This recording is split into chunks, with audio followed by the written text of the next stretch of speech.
guys, Trachtenberg. Welcome, Dan. Middle seat for you, sir.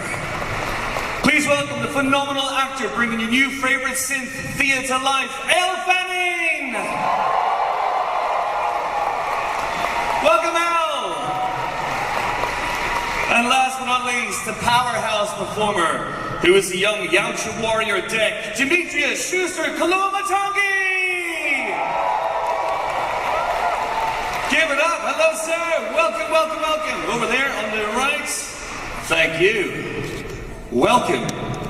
I kicked my water over in the excitement. Thank God that the lid was on. Guys, welcome to MCM Comic Con. Dan, I'm going to start with you. Cool. You have had such a huge impact in this franchise in a short space of time with Prey and Killer of Killers and now Badlands, of course. But this seems like a very different take on a Predator movie. Is it? And where did it begin for you?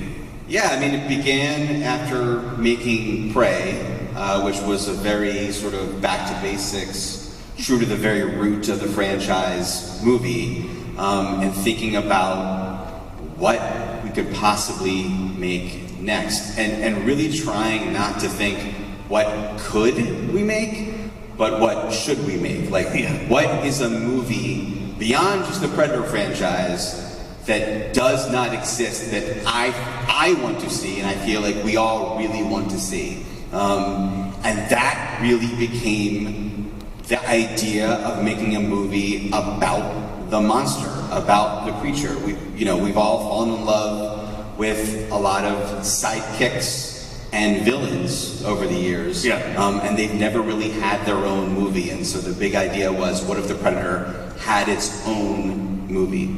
So yeah, that's the genesis of Badlands. Wow. Okay. And where did you go from there and fleshing that out and bringing these guys into it as well? It was honestly feeling like if we put a human in the movie, we're going to be really tempted creatively as we're developing it, but also as an audience member, we're going to start to really link up with them, and it's going to start to be less of this big idea of like, what if the Predator was a protagonist? As just like any old franchise has done before.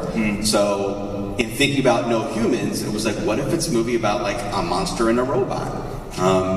And then I thought, I know a company that makes robots, which is Weyland-Yutani from the Alien franchise. And so very quickly after that, the idea of the silhouette, the Chewbacca with C-3PO on its back silhouette of the Predator, and a severed synth came to mind. Amazing. Demetrius, we're obviously used to seeing the Predator as the bad guy, as Dan said. But Dek, he's different. He's the hero. What stood out for you about this character? What can people expect from him? I think what people can expect from Dick, like you said, people are so, I guess, used to the idea of the Predator being, the big villain, of the story. And it's not that they're the villain, that's just their culture. They're a part of a hunting background, that's all they know. So when we meet Dick, he's going out on his first hunt, he's the underdog, he's very undersized and pretty much just going against all odds. So yeah, people can expect him to come out just swinging, trying to prove himself to his clan, prove himself to his family, but just prove himself to himself, really, that he's about what he sees, and yeah, he's the biggest and baddest predator there is. And Elle, I said that Thea is going to be people's new favorite synth. What can you say about her? Well, I hope so. I was such a big fan of Prey, and I also love the Alien films, and so it's very exciting to me to say that I get to play a synth in that world and kind of join the lineage of everyone who has, played an android before for Weyland-Yutani. Now I work for the company. But Thea is a very kind of, I think she's the most she's very different of a synth that you've seen before. I think our film is set kind of furthest into the future you've seen, so that also means that she is kind of the most advanced android that we've seen so far, which also gives her a lot of like empathy and human-like emotions. So she's very accessible, I think, to the audience, and has quite spunky, kind of fun personality. She's quite funny at times, which might be unexpected to see in a Predator film, that you know that you'll laugh. But I love her personality, and she's broken, and I think her personality, because she is broken, it informs a lot of her empathy and how she navigates on the planet. So. Yes, the relationship between Dec and Thea is fantastic. It's that classic strong, silent type. That's Dec, and then there's Thea, who is just a motor mouth in so many ways. Can you talk about creating that relationship between the two of you? And Dan, what were you drawing on in terms of inspiration for that as well? There's a lot of classic genre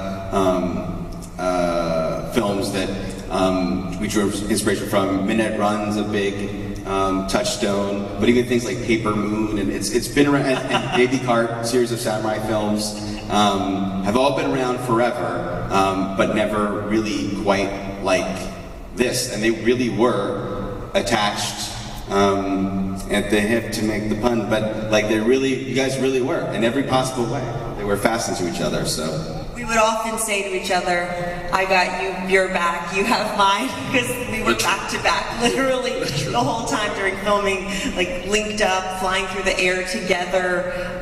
That's one of the fun things about this film too, is a lot of it is done practically. Like, of course, there's visual effects, but there's a lot of like movie magic and tricks that we did fully in camera, which I loved, and to have Dimitrius there, and he's such an incredible actor, and I think to have a film about the Predator being the protagonist for the first time, to really have, you know, Dimitrius and his emotions shine through, which we've never seen that in this film before. So, you know, we were fully, Dan cares just as much about the scenes and the emotion as he does the action, and so we connected, we were in it together. It was only us, so.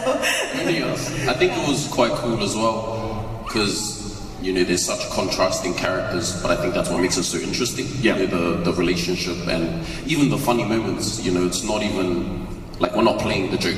You know, it's just so outrageous what's going on. Like I just can't help but be funny.